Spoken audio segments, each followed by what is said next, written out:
ایک وقت کی بات ہے، لاہور کے ایک چھوٹے سے گاؤں میں اکرم نام کا مزدور رہتا تھا۔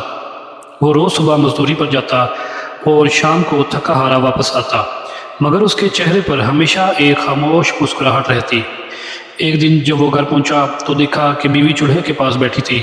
ماچس کی آخری تیلی بھی بجھ چکی تھی۔ گھر میں اندھیرا اور خاموشی تھی۔ اکرم نے اپنی بیگم سے پوچھا کہ کیا بات ہے۔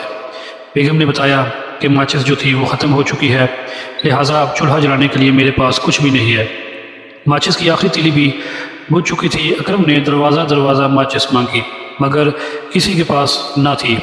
رات کے اندھیرے میں اس کے قدم بھی جیسے بوجھل ہو گئے تھے۔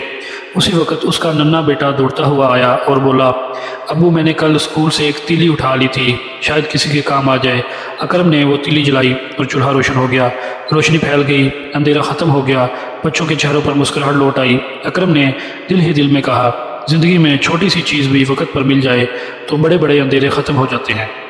سبق یہ ہے، کبھی کسی چیز، کسی انسان یا اپنے آپ کو معمولی مت سمجھو۔ ہر چھوٹی چیز میں ایک بڑی قدرت چھپی ہوتی ہے۔ کبھی کسی چیز یا کسی انسان کو کمزور نہ سمجھو۔ زندگی میں بڑی کامیابیاں اکثر ایک چھوٹی سی تیلی سے شروع ہوتی ہیں۔